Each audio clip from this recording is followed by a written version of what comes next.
الحمد لله نحمده ونستعينه ونستغفره ونؤمن به ونتوكل عليه أشهد أن لا إله إلا الله وحده لا شريك له أشهد أن محمدا عبده ورسوله أرسله الله تعالى بالحق بشيرا ونذيرا وداعيا إلى الله بإذنه وسراجا منيرا أما بعد فإن خير الحديث كتاب الله وخير الهدي هدي محمد صلى الله عليه وسلم وشر الأمور محدثاتها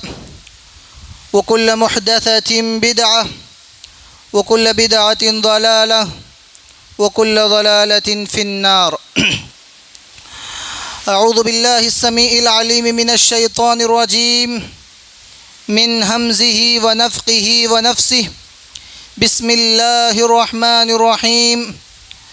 رب اشرح لي صدري ويسر لي أمري واحلل عقدة من لساني يفقه قولي ربي زدني علما قال الله تبارك وتعالى في موضع آخر يوم نقول لجهنم هل امتلأت وتقول هل من مزيد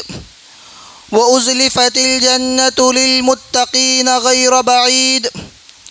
هذا ما توعدون لكل أواب حفيظ من خشي الرحمن بالغيب وجاء بقلب منيب ادخلوها بسلام ذلك يوم الخلود۔ تمام قسم کی تعریفات، توصیفات، کبریائی، بزرگی و بڑائی لائق و زیبا ہے اس اللہ وحدہ لا شریک کے لیے جس نے ہم تمام کو اشرف المخلوقات بنایا اور انسان بنانے کے بعد مذہب اسلام جیسی عظیم نعمت سے ہمیں بہرور کیا۔ سبحان اللہ و بحمدہ سبحان اللہ العظیم۔ لاکھوں کروڑوں درود و سلام کا نزول ہو تمام ہی انبیاء اکرام علیہم الصلاۃ والتسلیم پر، بالخصوص میرے اور آپ کے آخری نبی جناب محمد الرسول اللہ صلی اللہ علیہ وسلم کی ذات مبارکہ مقدسہ مطہرہ پر، جو ساری انسانیت کے لیے رحمت بنا کر مبعوث فرمائے گئے۔ اللہم بارک وسلم علیہ۔ قابل احترام ذی علم شخصیات، بزرگان دین، نوجوانان اسلام، پردہ نشین، عفت مآب اسلامی مائیں اور بہنیں، اللہ تبارک و تعالیٰ کا بے پایہ شکر و احسان ہے کہ اس کے خاص فضل و کرم سے آج اس خطبہ جمعہ کے حوالے سے میں اور آپ اسی کے مقدس گھر میں جمع ہیں۔ اللہ تعالیٰ سے مل کر دعا کرتے ہیں کہ آج کے اس خطبہ جمعہ کے حوالے سے جو کچھ میں کہوں اور جو کچھ آپ سنیں، ان تمام باتوں کو اپنی عملی زندگی میں نافذ کرنے کی ہمیں توفیق و سعادت نصیب فرما، آمین یا رب العالمین۔ محترم حاضرین گرامی، اللہ سبحانہ و تعالیٰ نے مجھے اور آپ کو اس دنیا میں جو وجود بخشا ہے، مقصد زندگی کے حوالے سے اللہ سبحانہ و تعالیٰ نے فرمایا کہ ہر انسان کو اس دنیا میں صرف اور صرف اللہ کی عبادت کے لیے مبعوث کیا گیا، اللہ کی عبادت کے لیے میرے اور آپ کا وجود بخشا گیا ہے۔ اب اللہ کی عبادت کس طریقے سے ہمیں انجام دینی ہے، اللہ نے جو مقصد ہمیں عطا کیا ہے اسے کیسے پورا کرنا ہے، اس کے لیے اللہ سبحانہ و تعالیٰ نے حضرت آدم علیہ السلام سے لے کر جناب محمد الرسول اللہ صلی اللہ علیہ وسلم تک مختلف ادوار میں مختلف اقوام پر وقتاً فوقتاً انبیاء اور رسول کو مبعوث فرماتا رہا۔ اتنا ہی نہیں بلکہ انبیاء اور رسول کو مبعوث فرمانے کے ساتھ ساتھ جتنی بھی ماقبل میں اقوام گزری ہیں، تقریباً ہر قوم پر اللہ سبحانہ و تعالیٰ نے آسمان سے کتابیں بھی نازل فرمائیں، آسمان سے اللہ نے صحیفے بھی نازل فرمائے تاکہ ان لوگوں کی رشد و ہدایت کا سامان تیار ہو سکے۔ اور اس کے اور آگے بڑھیں تو آسمان سے کتابیں اور صحیفے نازل کرنے کے باوجود بھی انسانوں کی تفہیم کے لیے وقتاً فوقتاً اللہ سبحانہ و تعالی نے انبیاء اکرام پر معجزے بھی عطا فرماتے رہے۔ حضرت صالح علیہ السلام کے لیے اور ان کی قوم کے لیے پہاڑ سے اللہ تبارک و تعالی نے اونٹنی نکالی تھی۔ حضرت ابراہیم علیہ السلام کے لیے دہکتی ہوئی آگ کو گل و گلزار بنا دیا۔ حضرت یوسف علیہ السلام کو کنویں سے نکال کر محل میں پہنچا دیا۔ حضرت موسیٰ علیہ السلام کے ہاتھ میں جو لکڑی تھی اسے ایک اژدہا میں تبدیل کر دیا، اور جب وہ پانی میں پڑا تو سمندر میں راستہ اس کے لیے تیار کر دیا۔ اور اللہ کے رسول جناب محمد الرسول اللہ صلی اللہ علیہ وسلم نے اپنی انگشت مبارک سے ایک اشارہ کیا تو چاند 2 ٹکڑوں میں تبدیل ہو گیا۔ کہنے کا مقصد یہ ہے کہ اللہ سبحانہ و تعالی نے میرے اور آپ کی رشد و ہدایت کے لیے، عام انسانوں کی افہام و تفہیم کے لیے آسمان سے کتابیں بھی نازل کی، انبیاء اور رسول کو بھی مبعوث کیا، اور معجزے بھی نازل فرماتے رہے۔ اس کے بعد اللہ سبحانہ و تعالی نے یہ جو پوری کائنات بنائی ہے، یہ جو دنیا ہے، اور اس دنیا میں جتنی بھی چیزیں ہیں، سمندر ہے، خشکی ہے اور پہاڑ ہیں، دریا، جتنی بھی چیزیں ہیں، اللہ نے فرمایا وہ تمام کی تمام اللہ نے انسانوں کے حق میں، انسانوں کے لیے مسخر کر دیا۔ اللہ نے قرآن کریم میں فرمایا وَسَخَّرَ لَكُم مَّا فِي الْبَحْرِ، کہ اللہ تبارک و تعالی نے تمہارے لیے سمندر کو مسخر کر دیا۔ اور اس کے بعد دوسری آیت میں فرمایا اور اللہ سبحانہ و تعالی نے آپ کے لیے ما فی السماوات و ما فی الارض، کہ اللہ نے آسمان میں جتنی چیزیں ہیں اور زمین میں جتنی چیزیں ہیں وہ تمام کی تمام چیزیں اللہ نے انسانوں کے لیے مسخر کر دیا۔ مسخر کرنے کا مطلب کیا ہے کہ جتنی بھی چیزیں کائنات میں پائی جاتی ہیں وہ تمام کی تمام چیزوں پر اللہ نے انسان کو اختیار دے دیا ہے۔ اسی لیے بڑے بڑے جہاز آج سمندر میں گھومتے ہیں، اور آسمان میں جو ہوائی جہاز اڑا کرتے ہیں، اور جتنی بھی ساری چیزیں ہیں اللہ نے فرمایا آپ کے لیے، انسان کے لیے اللہ نے ان تمام کو مسخر کر دیا۔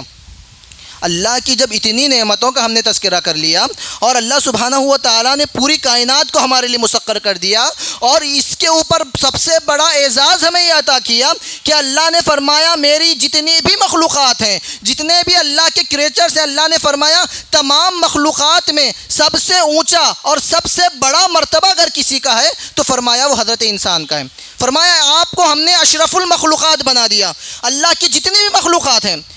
چھوٹی سی چھوٹی مخلوق سے لے کر بڑی سی بڑی مخلوق تک، یہاں تک کہ فرشتے جو کبھی کوئی گناہ نہیں کرتے، اللہ نے فرمایا جب حضرت آدم علیہ السلام کو بنایا تو فرمایا یہ میری مخلوق سب سے عمدہ، سب سے اعلیٰ ہے، اے فرشتوں تمہیں یہ حکم ہے کہ تم اس کے سامنے سجدہ ریز ہو جاؤ۔ یہ مقام، یہ مرتبہ اور میری اور آپ کی رشد و ہدایت کے لیے اللہ نے یہ جو سامان مہیا فرمائے، فرشتوں سے بھی اعلیٰ مقام و مرتبہ ہم انسانوں کو دیا گیا، اور یہ پوری کائنات میں اللہ تبارک و تعالیٰ نے ہمارے لیے مسخر کر دیا۔ تو اس کے بعد اگر ہم جائزہ لیتے ہیں، ان تمام کا مقصد ایک ہی تھا کہ ہم صرف اللہ کی عبادت کریں۔ مقصد کیا ہے ان تمام چیزوں کا؟ صرف اور صرف ہم اللہ کی عبادت کریں، اور اللہ ہمیں آزمانا چاہتا ہے۔ اب سوال جو اصل مسئلہ ہے اور جو میں نے تمہید یہ باندھی ہے، اس بات کی طرف میں آپ کو لے کر آنا چاہتا ہوں کہ اللہ تعالیٰ نے جو اتنا بڑا مقام دینے کے بعد، انبیاء اور رسول نازل کرنے کے بعد، معجزے نازل کرنے کے بعد، اشرف المخلوقات بنانے کے بعد، پوری کائنات کو مسخر کرنے کے بعد، ہم انسانوں پر وقتاً فوقتاً عذابات نازل ہوتے ہیں، طوفان آتا ہے، سیلاب آتا ہے، زلزلے آتے ہیں، ارتھکوئک آتی ہے، جس کی وجہ سے کئی سارے لوگ ایک ساتھ جو ہے نا تباہ و برباد ہو جاتے ہیں۔ آخر کیوں؟ جب اللہ نے ہم انسانوں کو اتنا بڑا مقام دیا، اتنا بڑا مرتبہ دیا، یہ پوری کائنات اللہ نے صرف اور صرف انسانوں کے لیے بنایا ہے، اور انسانوں کو تمام کے اوپر حاکم بنا دیا، تو پھر یہ عذابات کیوں آتے ہیں؟ یہ سیلاب کیوں آتا ہے؟ یہ طوفان کیوں آتے ہیں؟ ابھی حالیہ دنوں میں جو مسلسل بارشیں ہوئی ہیں اس کی وجہ سے کئی سارے گھر زیر آب آ گئے۔ جب ڈیم کے گیٹس کھول دیے جاتے ہیں تو جتنے بھی آس پاس کے علاقے کے لوگ ہیں ان کے پورے گھر، ان کی پوری زندگی کی کمائی اس پانی کے نظر ہو گئی۔ کئی سارے لوگوں کی جانیں تباہ و برباد ہو گئیں۔ آخر ریزن کیا ہے؟ سوال تو پیدا ہوتا ہے کہ آخر اس کا سبب کیا ہے؟ اگر ہم جوابات دیکھیں گے تو دو ٹائپ کے جوابات ہو سکتے ہیں، دو ٹائپس کے اس کے ریزنس ہو سکتے ہیں۔ پہلا تو ہوگا ایک مادی سبب اور دوسرا ہوگا معنوی سبب۔ مادی سبب کیا ہے؟ مادی سبب یہ ہے کہ ہم ایز اے ہیومن، بحیثیت انسان، ہم سائنس کے حساب سے الگ الگ اس کی ترجیحات کرتے ہیں کہ سی لیول جب بڑھ جاتا ہے تو سیلاب آ جاتا ہے، گلیشیئر جب پگھلنے لگتے ہیں، آسمان میں پہاڑوں میں جو برفی تودے ہوتے ہیں وہ پگھلنے لگتے ہیں تو سیلاب آتے ہیں۔ اسی طریقے سے گلوبل وارمنگ کو ہم اس کا ریزن قرار دیتے ہیں، اور کئی سارے اسباب ہم اس کو بنا لیتے ہیں کہ یہ سبب ہے جس کی وجہ سے ہمارے اوپر سیلاب آیا، ہمارے علاقے میں سیلاب آیا، طوفان آ گیا، بارشیں ہو گئیں، اس کا یہ ریزن ہے۔ لیکن دوسرا جو اہم سبب ہے، جو قرآن میں، جس قرآن سے ہم نے ابھی دیکھا انسان کا مقام و مرتبہ، انسان کی تسخیر کائنات جو ہم نے قرآن کریم کے حوالے سے دیکھی، تو ان تمام مصائب، مشکلات، آلام اور جو کچھ بھی پرابلمس ہو رہے ہیں، اگر اس کا حل اگر ہم قرآن سے معلوم کرتے ہیں، قرآن سے پوچھتے ہیں کہ آخر اس کے اسباب کیا ہیں، آخر اس کا ریزن کیا ہے، تو اللہ سبحانہ و تعالیٰ فرماتا ہے ظہر الفساد فی البر والبحر بما کسبت ایدی الناس۔ اللہ اکبر۔ اللہ نے فرمایا کہ آسمان میں، زمین میں، خشکی میں، تری میں جو کچھ بھی فساد برپا ہو رہا ہے، اللہ کی طرف سے جو عذابات آ رہے ہیں، جو سیلاب آ رہے ہیں، جو طوفان آ رہے ہیں، جو زلزلے آ رہے ہیں، اللہ نے فرمایا ان تمام کا جو ریزن قرآن ہمیں کہہ رہا ہے بما کسبت ایدی الناس۔ اللہ اکبر۔ اللہ نے فرمایا یہ ریزن تم سمجھ رہے ہو کہ گلیشیئرز پگھل رہے ہیں، تم سمجھ رہے ہو کہ گلوبل وارمنگ ہے، لیکن اللہ فرماتا ہے بما کسبت ایدی الناس، کہ اس کا سب سے بڑا ریزن، اس کا سب سے بڑا سبب تمہارے اعمال ہیں، تمہارے ہاتھوں کی کمائی ہے، تمہارے اپنے کرتوت ہیں، جس کی وجہ سے تم پر یہ عذابات آ رہے ہیں، تم پر یہ تمام قسم کی آزمائشیں، یہ تمام قسم کے مسائل، یہ تمام قسم کے سیلابات تم پر آ رہے ہیں بما کسبت ایدی الناس۔ سب سے بڑا ریزن یہی ہے کہ ہمارے اعمال اس لائق ہیں کہ اللہ سبحانہ و تعالی ہمارے اوپر یہ تمام قسم کے عذابات لا رہے ہیں۔ اس کے بعد اللہ سبحانہ و تعالیٰ فرماتا ہے ایک اور ریزن، فرمایا لِيُذِيقَهُمْ بَعْضَ الَّذِي عَمِلُوا، کہ اللہ تبارک و تعالیٰ فرمایا تاکہ تمہیں مزہ چکھائے کہ تم نے جو کچھ اعمال کیے ہیں، تاکہ تمہیں اس کا مزہ چکھایا جائے۔ اس وجہ سے اللہ سبحانہ و تعالیٰ یہ سیلاب لا رہا ہے، یہ ریزن لا رہا ہے، جو کچھ بھی پرابلمس آ رہی ہیں تاکہ تمہیں اس کا مزہ چکھایا جائے۔ اللہ تبارک و تعالیٰ، دیکھیے یاد رکھیے، اگر ہم کوئی بھی گناہ کرتے ہیں، کوئی بھی ایسا کام کرتے ہیں جو خلاف شریعت ہو، کوئی بھی ایسا کام کرتے ہیں جو اللہ سبحانہ و تعالیٰ نے اور شریعت محمدیہ میں جسے ممنوع قرار دیا گیا ہو، تو اللہ تبارک و تعالیٰ اس کا گناہ ہمیں دے گا، ہم پر وہ عذاب کی شکل میں نازل ہوگا۔ اور عذاب دو ٹائپ کے ہوتے ہیں، یا تو اللہ سبحانہ و تعالیٰ دنیا میں ہی اس کا ہمیں بدلہ دے دے، یا آخرت میں اس کا بدلہ دے دے، یا دونوں ٹائپ کے ہو سکتے ہیں کہ دنیا میں بھی اللہ تبارک و تعالی ہمیں اس کا بدلہ دے اور آخرت میں بھی اس کا بدلہ ہمارے لیے تیار کر کے رکھا جائے گا۔ تو اللہ تبارک و تعالیٰ اس آیت کریمہ میں جو بات بیان فرمائی ہے وہ یہی لِيُذِيقَهُمْ، تاکہ تمہیں چکھائے کہ تم نے جو برے اعمال کیے ہیں، تاکہ اس کا انجام تمہیں معلوم ہو کہ دنیا میں تمہارے بعض اعمال کی وجہ سے تم پر یہ پرابلمس آ رہی ہیں، یہ مصیبتیں آ رہی ہیں، یہ آزمائش آ رہی ہیں، تو یاد رکھیے، غور کیجئے، قیامت کے دن اگر تم باز نہیں آؤ گے تو اس سے بڑا عذاب تمہارے لیے تیار کیا جا رہا ہے۔ اس کے بعد اللہ تبارک و تعالیٰ نے ایک تیسرا سبب بیان فرمایا لعلہم یرجعون۔ اللہ اکبر۔ یہ سب سے اہم نقطہ ہے جو میرے اور آپ کے لیے غور کرنے والا ہے کہ اللہ سبحانہ و تعالیٰ نے فرمایا لعلہم یرجعون، فرمایا یہ تمام چیزیں تمہارے لیے وارننگ ہے۔ کیا ہے؟ وارننگ ہے۔ یہ سب سے اہم بات ہے۔ آپ دیکھے ہوں گے کئی سارے مقامات پر کئی سارے لوگ ان طوفانوں میں، سیلابوں میں، ان مصیبتوں میں، زلزلوں میں، ارتھکوئکس میں کئی سارے لوگ برباد ہو جاتے ہیں، لیکن بعض لوگ کرشماتی طور پہ بچ جاتے ہیں، معجزاتی طور پہ بچ جاتے ہیں، یا ہمارے علاقے میں سیلاب نہیں آ رہا، ہمارا گھر جہاں پر ہے وہاں پانی پہنچ نہیں پا رہا ہے۔ ہم یہ مت سمجھیں کہ ہمارا گھر بہت اونچے مقام پر ہے اس لیے پانی نہیں پہنچا۔ یہ خوش فہمی میں مت رہیں کہ ہم بالکل مضبوط زمین پر گھر بنائے ہیں، یہاں ارتھکوئک نہیں آ سکتا۔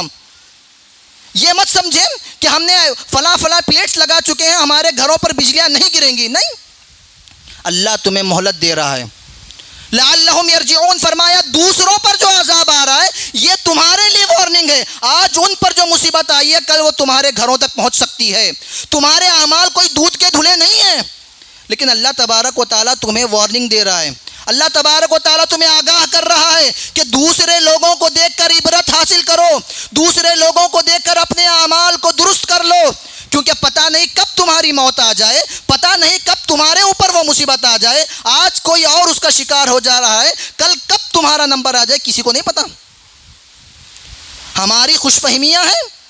کہ ہم بہت ہی اطمینان کے ساتھ، آرام کے ساتھ اپنے علاقوں میں مست ہیں کہ ہمارے علاقے میں طوفان نہیں آ سکتا، ہمارے علاقے میں سیلاب آ نہیں سکتا۔ یاد رکھیے بہت سارے ایسے علاقے ہیں جو انپریڈکٹیبل تھے لیکن وہاں پر طوفان آیا ہے، وہاں پر زلزلے آئے ہیں۔ دنیا میں کئی سارے ایسی مثالیں بتائی جا سکتی ہیں،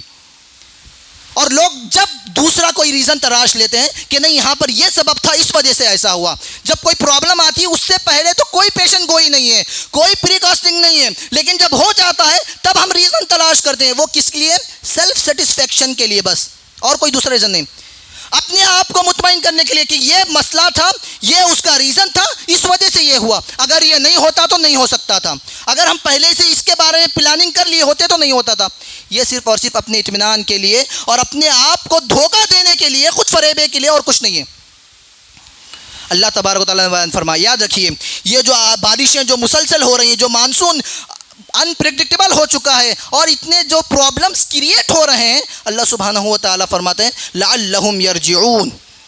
اگر وہ چیز تم تک نہیں پہنچی ہے تو مطلب یہ ہے کہ وہ تمہارے لیے وارننگ ہے، تاکہ تم لوگ آگاہ ہو جاؤ، تاکہ تم لوگ اللہ کی طرف لوٹ جاؤ۔ اللہ تعالیٰ تمہارے لیے وارننگ دے رہا ہے۔ یاد رکھو میرے بھائیوں، یہ مجھے اور آپ کو سمجھنے کی ضرورت ہے کہ ہم کس طریقے سے اپنے آپ کو اس سے بچا سکتے ہیں، کس طریقے سے ہم اس کے لیے تیاری کر سکتے ہیں۔ ایک اور سبب کہ عذاب، طوفان، زلزلے کیوں آتے ہیں، حضرت عائشہ رضی اللہ تعالیٰ عنہ کی حدیث ہے، فرماتی ہیں کہ لوگوں میں کسی بھی معاشرے میں، کسی بھی گاؤں میں، کسی بھی علاقے میں جب شراب عام ہو جاتی ہے، سرے عام شراب پینے لگ جاتے ہیں لوگ،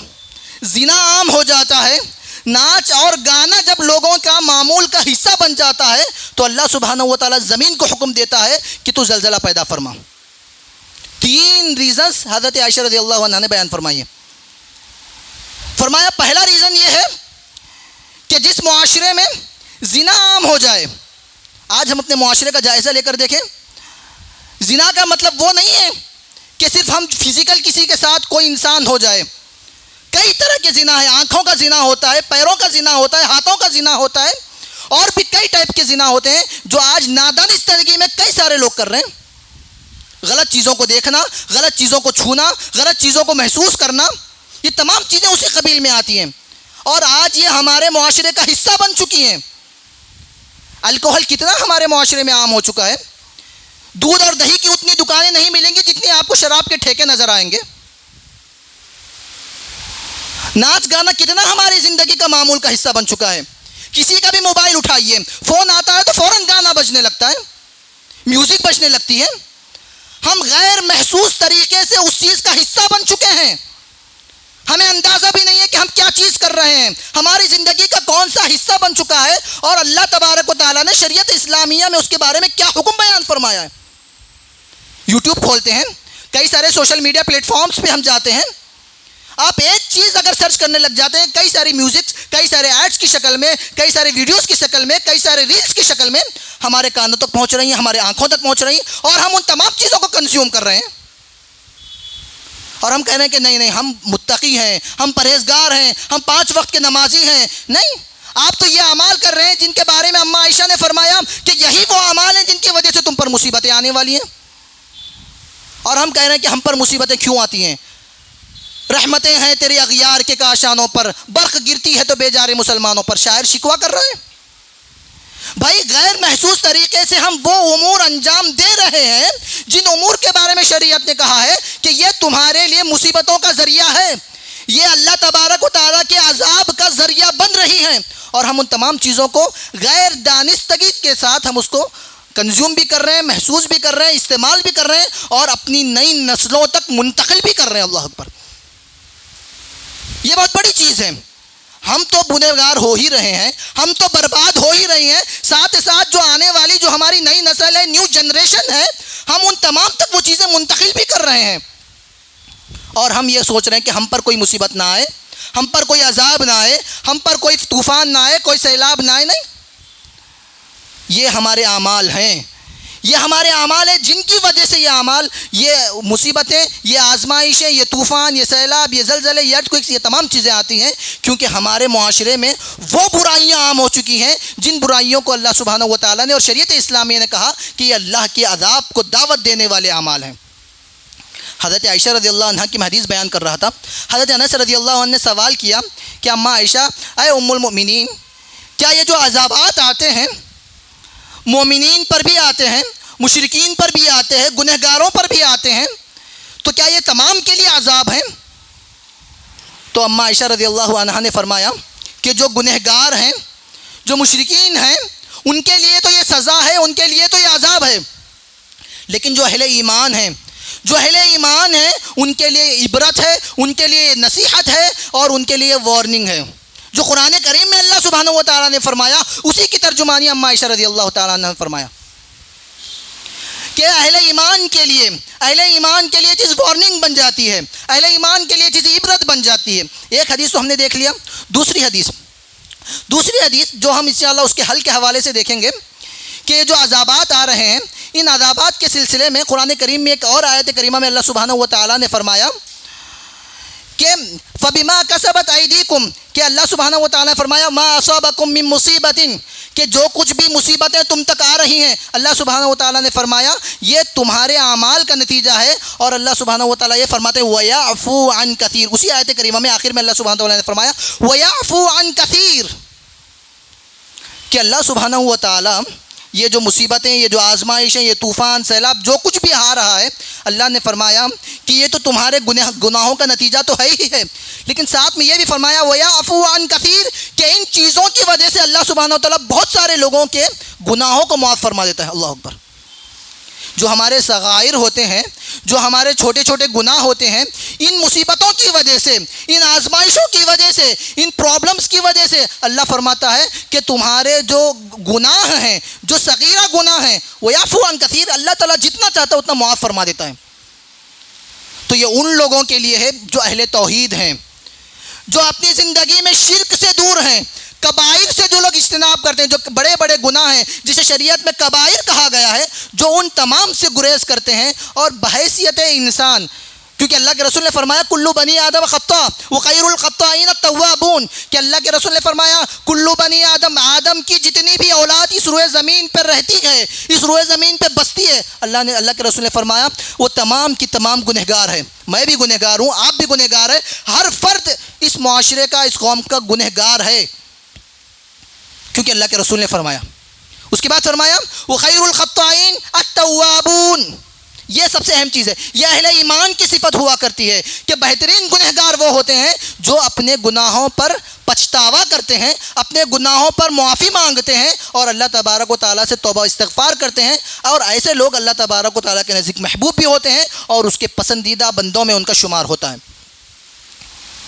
تو حاضرین گرامی، اور بھی کئی سارے ایسے اسباب ہو سکتے ہیں جن کی وجہ سے یہ مصیبتیں، یہ آزمائشیں ہماری زندگیوں میں آتی ہیں، لیکن سوال یہ پیدا ہوتا ہے کہ ہم نے یہ تو دیکھ لیا کہ ہماری زندگی میں، ہمارے معاشرے میں، ہمارے قوم میں، ہمارے علاقے میں، ہماری سٹی میں جو طوفان آ رہا ہے، جو سیلاب آ رہا ہے، ہمارے علاقے میں جو بھی اللہ تعالیٰ کی طرف سے آزمائشیں، مصائب و ابتلا آ رہی ہیں، اس کے ریزنز میں سے بعض تو ہم نے دیکھ لیے، لیکن سوال یہ پیدا ہوتا ہے کہ اس کا حل کیا ہے؟ کیا ایسا بھی کوئی فارمولہ موجود ہے جس کو اختیار کرنے کے بعد ان تمام عذابات سے ہم بچ سکتے ہیں، ان تمام عذابات سے ہم محفوظ رہ سکتے ہیں؟ جی ہاں، سب سے بڑی چیز اس میں یہ ہے کہ اللہ کی توحید کو مضبوطی سے تھامے رکھیں۔ جب تک ہم عقیدہ توحید پر کاربند رہیں گے تب تک اللہ کی جانب سے عذاب ہم پر نہیں آ سکتا، اور بیک وقت پوری امت پر اللہ تبارک و تعالیٰ کبھی عذاب نہیں نازل فرمائے گا۔ یاد رکھیے، اللہ کے رسول صلی اللہ علیہ وسلم کی ایک مشہور حدیث ہے، اللہ کے رسول صلی اللہ علیہ وسلم نے اللہ تبارک و تعالیٰ سے دعا فرمائی تھی، اللہ تعالیٰ نے کہا کہ کوئی ایک دعا تم مانگو، اللہ تعالیٰ اسے قبول فرمائے گا، تو اللہ کے رسول نے 3 دعائیں مانگی تھی، اس میں سے ایک دعا اللہ کے رسول نے یہ مانگی تھی کہ اے اللہ سبحانہ و تعالیٰ کبھی میری قوم کو ایک ساتھ، پوری قوم کو عذاب میں مبتلا فرما، کیونکہ ماقبل کی جو اقوام گزری ہیں، کئی ساری اقوام ایسی گزری ہیں جو اللہ کے ایک عذاب پر پوری قوم تباہ و برباد ہو گئی، ایک بھی انسان اس قوم سے زندہ نہیں بچا تھا، سوائے اللہ تبارک تعالیٰ جن لوگوں کو بچانا چاہے وہ بچ گئے، جو نیک بندے تھے۔ حضرت نوح علیہ السلام کا واقعہ دیکھ لیجئے،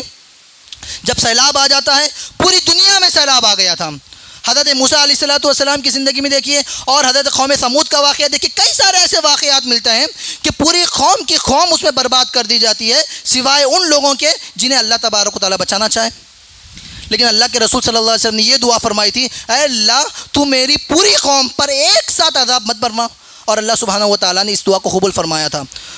تو محدثین کرام نے یہاں سے یہ نقطہ اخذ فرمایا ہے کہ امت محمدیہ پر بیک وقت ایک ساتھ پوری امت پر کوئی عذاب نہیں آئے گا، جگہ جگہ بعض حصوں میں آئے گے، ادھر حصے میں آئے تو ادھر امان رہے گا، ادھر اگر عذاب آئے گا تو ادھر امن و امان رہے گا، لیکن بیک وقت پوری امت پر ایک ساتھ عذاب نہیں آئے گا۔ اور دوسری چیز، اگر ہم ان عذابات سے بچنا چاہتے ہیں، ان مصیبتوں سے بچنا چاہتے ہیں، ایک تو میں نے کہا کہ عقیدہ توحید کو اپنی زندگی میں اختیار کرنے کی ضرورت ہے۔ جہاں پر اللہ کے نیک بندے ہوتے ہیں اور اپنے ایمان کے مکمل تقاضے وہ ادا کر رہے ہوتے ہیں، تو وہاں پر اللہ سبحانہ وتعالی کے عذابات جلدی نہیں آتے۔ دوسری چیز سب سے اہم چیز جو ہے وہ یہ ہے کہ ہم اپنے منصب حقیقی سے منہ نہ میڑیں۔ منصب حقیقی کیا ہے ہمارا؟ منصب حقیقی یہ ہے، کنتم خیر امہ اخرجت للناس تأمرون بالمعروف وتنہون عن المنکر۔ یہ امت محمدیہ کا منصب حقیقی ہے۔ اللہ تبارک و تعالیٰ نے جو ہمیں اشرف المخلوقات کی میں نے بات کی، اشرف المخلوقات کے بعد بھی ایک اور مقام اگر ہم بلند کرتے ہیں امت محمدیہ کے حوالے سے، تو فرمایا کہ امت محمدیہ خیر امت ہے، تمام اقوام میں سب سے اونچی امت ہے، انسانوں میں بھی سب سے اعلیٰ اونچا، تمام مخلوقات میں سب سے اونچا مقام انسان کا ہے، اور انسانوں میں سب سے اونچا مقام امت محمدیہ کا ہے۔ اور یہ مقام کیوں دیا گیا؟ فرمایا تأمرون بالمعروف وتنہون عن المنکر۔ اور جس قوم میں لوگ دعوت و تبلیغ کا کام کرتے رہیں گے، لوگوں کو برائیوں سے روکتے رہیں گے، نیکی کی کاموں کی طرف انہیں ابھارتے رہیں گے، اس وقت تک اس قوم میں عذاب نہیں آئے گا۔ اگر آئے گا بھی تو وہ لوگ اس عذاب سے محفوظ رہیں گے۔ کیا دلیل؟ دلیل یہ ہے کہ اللہ سبحانہ و تعالیٰ نے کئی انبیاء کرام کا اور کئی اقوام کا قرآن کریم میں تذکرہ فرمایا، ساتھ ہی موسیٰ علیہ السلام کی قوم کا بھی تذکرہ فرمایا، اور اللہ سبحانہ و تعالیٰ نے فرمایا وَأَنْجَيْنَا الَّذِينَ يَنْهَوْنَ عَنِ السُّوءِ، کہ اللہ سبحانہ و تعالیٰ نے فرمایا کہ جب ان پر عذاب آیا تو پوری قوم اس عذاب کا شکار ہو گئی، سوائے اللہ نے فرمایا وَأَنْجَيْنَا الَّذِينَ يَنْهَوْنَ عَنِ السُّوءِ، کہ ہم نے ان لوگوں کی حفاظت فرمائی، ہم نے ان لوگوں کو محفوظ کر لیا، ان لوگوں کو نجات دی، بچا لیا جو لوگوں کو برائی سے روکا کرتے تھے۔ تو پتہ چلا اہل علم نے یہاں سے یہ نکات اخذ کیے ہیں کہ اس وقت ان قوم بنی اسرائیل پر جو عذاب آیا تھا، اس وقت اس قوم میں 3 قسم کے لوگ تھے۔ غور سے سنیے اس بات کو، فرمایا کہ 3 قسم کے لوگ تھے۔ ایک تو وہ لوگ تھے جو گنہگار تھے، جو گناہوں کا ارتکاب کر رہے تھے، نافرمانی کر رہے تھے، سرکشی کر رہے تھے۔ دوسرے وہ لوگ تھے جو اللہ کی عبادت کر رہے تھے، اللہ کی عبادت میں مشغول و مصروف رہا کرتے تھے۔ اور تیسرے وہ لوگ تھے جو اللہ کی عبادت میں بھی مصروف رہا کرتے تھے اور لوگوں کو دین کی دعوت بھی دیتے تھے، گناہوں سے روکتے بھی تھے، نیکیوں پر ابھارا بھی کرتے تھے۔ فرمایا اس عذاب میں 2 لوگ برباد ہو گئے، ایک وہ لوگ جو گنہگار تھے اور ایک وہ لوگ صرف عبادت کیا کرتے تھے، لوگوں کو روکتے نہیں تھے برائیوں سے، وہ بھی اس عذاب کا حصہ بن گئے تھے۔ تو کہنا یہ چاہ رہا ہوں میرے بھائیوں کہ اگر ہم یہ سمجھ جائیں کہ میں 5 وقت کی نمازیں پڑھ رہا ہوں، میرا معاملہ ٹھیک ہے، میرے گھر کا معاملہ ٹھیک ہے اور میں محفوظ رہوں گا، اگر یہ میں سمجھ رہا ہوں تو یہ میری خام خیالی ہے، یہ میری خام خیالی ہے۔ میرا بھائی، میرے بازو رہنے والا، میرا پڑوسی، میرے گاؤں والا، میرے علاقے والا، میرے معاشرے والا، میری سوسائٹی والا اگر گناہوں کا ارتکاب کر رہا ہے، معاصیات کا ارتکاب کر رہا ہے، شرک و کفر میں مبتلا ہے، اور میں اس کو کبھی روکنے کی ہمت نہیں کر پا رہا ہوں، میں اس کو کبھی اشارے میں بھی نہیں کہہ رہا ہوں، کنایے میں بھی نہیں کہہ رہا ہوں، اپنی زبان سے بھی نہیں کہہ رہا ہوں، تو یاد رکھیے اگر اللہ کا عذاب آئے گا، اگر اللہ کا عذاب آئے گا تو آپ بھی اس عذاب کا حصہ بن جائیں گے، سوائے ان لوگوں کے اللہ ان لوگوں کو بچائے گا جو اللہ کی عبادت بھی کر رہے ہیں، معاملات بھی ٹھیک ہیں، اور ساتھ ہی ساتھ لوگوں کو دعوت کا کام بھی کر رہے ہوں۔ اگر آپ اپنے آپ کو ان آسمانی مصیبتوں سے، ان مصائب و آلام سے، طوفان اور سیلاب سے بچانا چاہتے ہیں تو یاد رکھیے اپنی زندگی کا تھوڑا سا وقفہ اللہ کے لیے اور اللہ کے بندوں کے لیے نکالیے، جتنی آپ کی استطاعت ہے قرآن کریم میں اللہ سبحانہ و تعالیٰ نے فرمایا لا یکلف اللہ نفسا الا وسعها، صاف الفاظ میں اللہ نے فرمایا کہ انسان کو اللہ تبارک و تعالیٰ اس کی طاقت سے زیادہ اللہ تعالیٰ مکلف نہیں کرے گا، اس کی حیثیت سے زیادہ اس کو مکلف نہیں کرے گا۔ آپ کی جتنی طاقت ہے، آپ کی جتنی حیثیت ہے، آپ کی جتنی استطاعت ہے، آپ اتنا کام کیجئے، اتنا اللہ کی راہ میں نکلیے، اتنا لوگوں تک دین کی بات پہنچائیے جتنا آپ کر سکتے ہوں۔ میں ہر مرتبہ یہی بات کہتا ہوں میرے بھائیوں، میری اور آپ کی زندگی میں تھوڑا وقت ہمیں نکالنا چاہیے کہ ہم اللہ کے لیے اپنا تھوڑا سا وقت نکالیں۔ دن کے 24 گھنٹوں میں 10-15 منٹ ہی آپ نکالنے کافی ہے، لیکن کنٹینیو نکالیں۔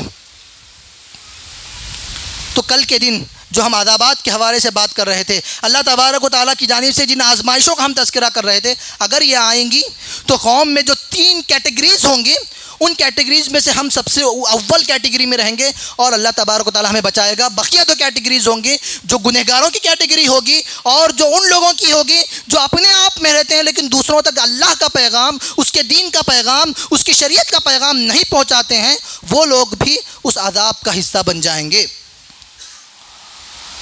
تو انشاءاللہ کوشش کریں گے انشاءاللہ۔ حاضرین گرامی، ایک اور سبب، ایک اور حل کیا ہو سکتا ہے کہ کن اسباب کی وجہ سے ہم پر یہ عذاب، یہ آزمائشیں، یہ مصیبتیں آ رہی ہیں؟ اس میں ایک چیز ہے ناشکری، جو ہمارے معاشرے کا حصہ بن چکی ہے میرے بھائیوں۔ اللہ سبحانہ و تعالیٰ کیا فرماتا ہے؟ اللہ سبحانہ و تعالیٰ نے قرآن کریم میں فرمایا لَإِن شَكَرْتُمْ لَأَزِيدَنَّكُمْ، اللہ فرماتا ہے کہ میں نے تمہیں جتنی نعمتیں دی ہیں، میں نے شروع میں اللہ تعالیٰ کی تمام نعمتوں کا میں نے تذکرہ کیا جو بڑی بڑی موٹی موٹی تھیں۔ اللہ فرماتا ہے جتنی نعمتیں تمہیں دی گئی ہیں، فرمایا لَإِن شَكَرْتُمْ، اگر ان تمام نعمتوں پر اگر تم اللہ کا شکر ادا کرو گے، اللہ فرماتا ہے لَأَزِيدَنَّكُمْ، میں تمہیں اور دوں گا، میں تمہیں اور نوازوں گا۔ جتنی نعمتوں میں تم گھرے ہوئے ہو، اللہ تعالیٰ کی جتنی نعمتوں سے تم فائدہ اٹھا رہے ہو، اللہ فرماتا ہے اگر تم شکر گزاری کا راستہ اختیار کرو گے تو اللہ فرماتا ہے میں تمہیں اور نوازوں گا، اور نوازوں گا۔ لیکن جو چیز اللہ سبحانہ تعالیٰ نے اس کے بعد بیان فرمایا وَلَئِن كَفَرْتُمْ، اگر تم ناشکری کرو گے، میری نعمتوں پر اگر تم شکریہ ادا نہیں کرو گے تو اللہ نے فرمایا اِنَّ عَذَابِي لَشَدِيدٌ، میرا عذاب بہت سخت ہے۔ اور اہل علم نے یہاں سے نقطہ بیان فرمایا ہے کہ اللہ تعالیٰ کا جو عذاب ہے وہ دنیا میں بھی آ سکتا ہے اور آخرت میں بھی آ سکتا ہے۔ یہ جو سیلاب، یہ طوفان، یہ مصیبتیں ہیں، یہ کسی کے لیے آزمائش ہے، کسی کے لیے سزا ہے، اور کسی کے لیے عذاب ہے، اور کسی کے لیے وارننگ ہے۔ ایک ہی چیز ہے، لیکن جب انسان بدل جاتا ہے، کیریکٹر بدل جاتا ہے، تو اس کی نوعیت بھی بدل جاتی ہے۔ تو حاضرین گرامی، ہماری زندگیوں کا اگر ہم جائزہ لیتے ہیں، اپنے آپ کا اگر ہم معائنہ کرتے ہیں، تو اللہ تعالیٰ کی ان گنت نعمتوں سے ہم فائدہ اٹھاتے ہوئے بھی ہماری زبان پر الحمدللہ بہت کم آتا ہے۔ جب بھی کوئی ہم سے ہمارا خیر پوچھتا ہے، ہماری حالت پوچھتے ہیں، خیریت دریافت کرتے ہیں، تو ہم اپنا رونا رکھنے لگ جاتے ہیں کہ ہمارے اوپر یہ پرابلم ہے، یہ پریشانی ہے، یہ ہے، وہ ہے، حالانکہ دوسرے ہزاروں کروڑوں لوگوں سے بہتر زندگی ہم گزار رہے ہیں۔ اللہ تعالیٰ نے جو دوسرے لوگوں کو جو زندگی دی ہوئی ہے، دوسرے علاقوں کے لوگوں کو جو زندگی دی ہوئی ہے، افریقہ کے لوگ جس طریقے سے زندگی گزار رہے ہیں، صومالیہ کے لوگ جس طریقے سے زندگی گزار رہے ہیں، غزہ اور فلسطین کے لوگ جس طریقے سے زندگی گزار رہے ہیں، آسام اور کشمیر کے لوگ جس طریقے سے زندگی گزار رہے ہیں، ان تمام کے مقابلے میں اللہ نے بہت بہترین سچویشن میں ہم کو رکھا ہوا ہے، پھر بھی ہم رونا روتے ہیں، شکر گزاری نہیں کرتے۔ ہم کیا سمجھ رہے ہیں کہ ہم کو تو پرابلم ہے نا، ہم تو اپنی پرابلم ہی شیئر کر رہے ہیں۔ نہیں، آپ کی پرابلم ہوں گی، لیکن آپ کی زندگی کئی لوگوں کے لیے آئیڈیل ہے۔ آپ جس زندگی، جس لائف اسٹائل کو آپ انجوائے کر رہے ہیں، وہ کئی لوگوں کا خواب ہے، کئی لوگوں کا سپنا ہے، اور ہم شکوے شکایات کر رہے ہیں۔ یاد رکھیے، اگر یہی ہماری کیفیت رہے گی، یہی ہمارا رد عمل رہے گا، یہی ہمارے معاملات رہیں گے، تو اللہ تعالیٰ نے فرمایا اِنَّ عَذَابِي لَشَدِيدٌ، اللہ کا عذاب ہم پر آئے گا۔ آج ہم جس امن و سکون کے ساتھ یہاں پر بیٹھے ہوئے ہیں، اس طرح بیٹھنا بھی کئی لوگوں کو نصیب نہیں ہے میرے بھائیوں۔ گھر میں 2 وقت کی روٹی انہیں میسر نہیں ہے، 5 وقت کی نماز وہ پابندی سے پڑھ نہیں پا رہے ہیں، مجبور ہے، پڑھنا چاہتے ہیں لیکن حالات ان کے لیے سازگار نہیں ہیں، اور ہم کہتے ہیں کہ ہم بہت زیادہ پریشان ہیں، ہم بہت زیادہ پریشانیوں میں گھرے ہوئے ہیں۔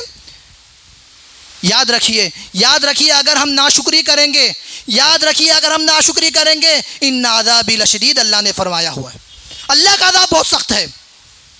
اور اللہ تعالیٰ نے یہ بات بھی بیان فرمایا وَقَلِيلٌ مِّنْ عِبَادِيَ الشَّكُورُ، اللہ نے فرمایا کہ میرے جتنے بندے ہیں، ان تمام بندوں میں جو اللہ کا شکر بجانے والے، اللہ کا شکریہ ادا کرنے والے، اللہ تعالیٰ خود فرما رہے ہیں، کیونکہ انسان کو بنانے والا ہی انسان کے مسائل جانے ہیں۔ جو ہمارا خالق ہے، جو ہمارا مالک ہے، وہ ہم سے زیادہ بہتر جانتا ہے، اور ہماری جو کیفیت ہے، جو ہماری صفت ہے، جو ہماری حالت ہے، وہ ناشکری والی ہے۔ اسی لیے اللہ نے فرمایا وَقَلِيلٌ مِّنْ عِبَادِيَ الشَّكُورُ، کہ میرے بندوں میں بہت کم بندے ایسے ہوں گے جو شکر گزار بندے ہوں گے۔ تو آپ کو یہ دیکھنا ہے کہ آپ ان خلیل لوگوں میں شامل ہو پائیں گے یا نہیں ہو پائیں گے۔ جو اللہ نے جن مخصوص لوگوں کا تذکرہ فرمایا ہے، آپ ان مخصوص لوگوں کا حصہ بن پا رہے ہیں یا نہیں بن پا رہے ہیں، یہ آپ کو جائزہ لینے کی ضرورت ہے، یہ آپ کو اپنے آپ کا محاسبہ کرنے کی ضرورت ہے۔ اگر آپ نہیں آ رہے ہیں، اگر آپ شکوے شکایات کر رہے ہیں، اگر آپ اللہ کی نعمتوں کو سمجھ نہیں پا رہے ہیں، یا جس طریقے سے شکر ادا کیا جانا چاہیے شکر ادا نہیں کر رہے ہیں، تو یاد رکھیے اس ناشکری کی وجہ سے اللہ سبحانہ و تعالیٰ کا عذاب آ سکتا ہے۔ اللہ تعالیٰ نے باقاعدہ ترغیب دیتے ہوئے قرآن میں فرمایا فَاذْكُرُونِي أَذْكُرْكُمْ، کہ تم میرا ذکر کرو میں تمہارا ذکر کروں گا۔ فَاشْكُرُوا لِي، اللہ نے حکم دیتے ہوئے فرمایا کہ تم میرا شکر کرو، وَلَا تَكْفُرُونَ، تم ناشکری مت کرو۔ اللہ حکم دے رہا ہے، یہ چیز واجب ہے، فرض ہے۔ جب اللہ تعالیٰ کوئی چیز کا حکم دیتا ہے تو میرے اور آپ کے لیے وہ چیز فرض ہو جاتی ہے میرے بھائیوں، لازم ہو جاتی ہے۔ اگر ہم کوئی لازم چیز کو، کوئی فرض چیز کو اگر ہم چھوڑ کر ناشکری کرنے لگ جائیں، اور اللہ تبارک و تعالیٰ نے جس چیز سے منع کیا ہے وَلَا تَكْفُرُونَ، اللہ نے فرمایا ناشکری مت کرو،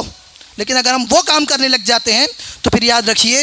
رکھیے اللہ تبارک و تعالیٰ کا عذاب ہم تک پہنچے گا۔ یہ مصیبتوں کا ہم شکار ہوتے ہی چلے جائیں گے، اور جن نعمتوں کو ہم انجوائے کر رہے ہیں کچھ بعید نہیں کہ ہماری ناشکری کی وجہ سے وہ نعمتیں بھی ہم سے چھن جائیں۔ یہ بھی ایک اللہ کے عذاب کی شکل ہے کہ اللہ تبارک و تعالیٰ نے آپ کو جو نوکری عطا کی ہے، 20,000 کی آپ نوکری کر رہے ہیں، لیکن اگر آپ ناشکری کر رہے ہیں تو عین ممکن ہے کہ وہ نوکری بھی آپ کے ہاتھ سے نکل جائے، پھر آپ 2 وقت کے کھانے کے لیے بھی محتاج ہو جائیں گے۔ یہ فطرت کا قانون ہے میرے بھائیو، فطرت کا قانون ہے۔ تو حاضرین اکرامی، اور کئی سارے اسباب اور کئی سارے اس کے حل ہو سکتے ہیں۔ اس میں سے ایک اور چیز بیان کر کے میں اپنی گفتگو کو ختم کرتا ہوں، وہ ہے اذکار و ادعیہ کا اہتمام کرنا۔ یہ چیز ہمارے معاشرے میں بہت کم ہو چکی ہے۔ اللہ کے رسول صلی اللہ علیہ وسلم دن میں کئی مرتبہ دعاؤں کا اہتمام فرمایا کرتے تھے، ہر چیز میں صبح و شام کے اذکار۔ اگر آپ اپنے آپ سے پوچھئے یہاں پر کتنے لوگ ہوں گے جو صبح کے اذکار کا اہتمام کیے ہوں گے؟ میں جہاں تک سمجھتا ہوں انگلیوں پر گنے جائیں گے، بس 2-4 لوگ، 8-10 لوگ ہوں گے، اس سے زیادہ نہیں، کیونکہ ہمیں پتہ ہی نہیں کہ صبح میں کون سے اذکار کا ہمیں اہتمام کرنا ہے۔ کیونکہ اللہ کے رسول صلی اللہ علیہ وسلم نے کئی ساری ایسی دعائیں ہمیں سکھلائی ہیں۔ فرمایا کہ اگر آپ صبح میں اس کا اہتمام کرو گے تو شام تک تمام قسم کی مصیبتوں سے تم محفوظ رہو گے۔ شام میں اگر اس دعا کا اہتمام کرو گے تو صبح تک ہر قسم کی بلا سے، ہر قسم کی مصیبت سے، ہر قسم کی ابتلا سے، ہر قسم کی پریشانی سے تم محفوظ رہو گے۔ ارے اللہ تبارک و تعالیٰ نے بہترین شیلڈ ہمیں عطا فرمائی ہے، بہترین ہتھیار، اور بہترین اللہ سبحانہ و تعالیٰ نے ہمارے لیے ایسے ہتھیار عطا فرمائے ہیں کہ جن کو ہم استعمال کر کے تمام قسم کی مصیبتوں سے بچ سکتے ہیں۔ اور حدیث میں موجود ہے الدعاء سلاح المؤمن،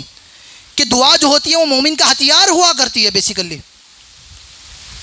اور ہم دعاؤں کا اہتمام کبھی کرتے نہیں، نہ صبح و شام کے اذکار پڑھ رہے ہیں، نہ سو کر اٹھنے کی دعا پڑھ رہے ہیں، نہ کھانا کھانے کی دعا پڑھ رہے ہیں، نہ بیت الخلاء میں جانے کی دعا پڑھ رہے ہیں، نہ وہاں سے آنے کی دعا پڑھ رہے ہیں، نہ سونے کی دعا پڑھ رہے ہیں، نہ گھر سے نکلنے کی دعا پڑھ رہے ہیں، نہ مسجد میں آنے کی دعا پڑھ رہے ہیں، نہ مسجد سے نکلنے کی دعا پڑھ رہے ہیں، نہ بازار میں جانے کی دعا پڑھ رہے ہیں، اور نہ ہی سفر کی ہم دعا پڑھیں۔ کسی بھی دعا کا ہم اہتمام ہی نہیں کر رہے ہیں، اور ہم چاہتے ہیں کہ ہم تمام قسم کی مصیبتوں سے محفوظ رہیں۔ کیا ہو سکتا ہے ایسے؟ اللہ نے اور اللہ کے رسول نے جو حکم دیا ہے، ہم ان تمام سے اگر روگردانی کریں، ان تمام کو ہم پسے پش ڈال دیں، اور پھر یہ امید رکھیں کہ یہ تمام کی تمام چیزیں سے ہم محفوظ رہیں گے، تو پھر یہ ناممکن والی بات ہے میرے بھائیوں، ناممکن ہے، کوئی حل ہی نکلنے والا نہیں ہے۔ تو حاضرین گرامی، کوشش یہ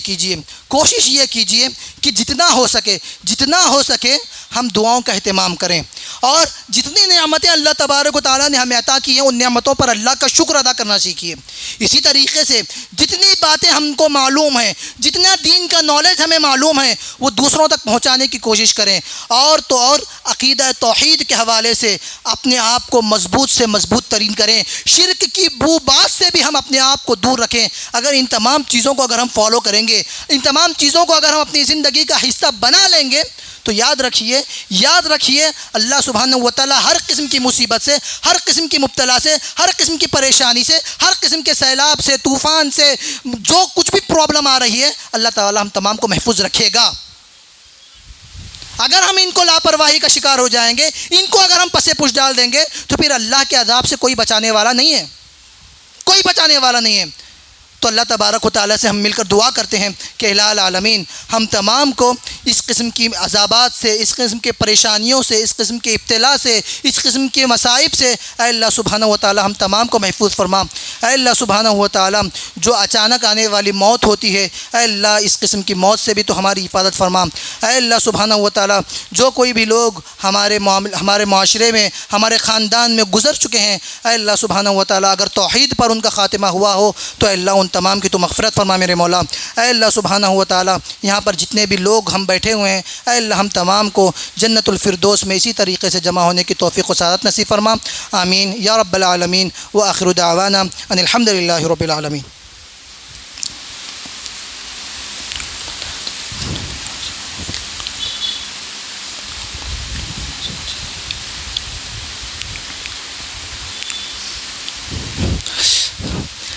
ان الحمد للہ نحمده ونستعینه ونستغفره ونؤمن به ونتوکل علیہ، اشہد ان لا الہ الا اللہ وحدہ لا شریک لہ، اشہد ان محمدا عبدہ ورسولہ۔ اعوذ باللہ السمیع العلیم من الشیطان الرجیم، بسم اللہ الرحمن الرحیم، ان اللہ ملائکتہ یصلون علی النبی یا ایھا الذین آمنوا صلوا علیہ وسلموا تسلیما۔ اللہم صل علی محمد وعلی آل محمد کما صلیت علی ابراہیم وعلی آل ابراہیم انک حمید مجید۔ اللہم بارک علی محمد وعلی آل محمد کما بارکت علی ابراہیم وعلی آل ابراہیم انک حمید مجید۔ عباد اللہ رحمنی ورحمکم اللہ، ان اللہ یأمر بالعدل والإحسان وإیتاء ذی القربى وینہی عن الفحشاء والمنکر والبغی یعظکم لعلکم تذکرون، ولذکر اللہ تعالی اعلی واولی وازواج واموات واکبر، واللہ یعلم ما تصنعون۔ صفحہ درست فرما لیں۔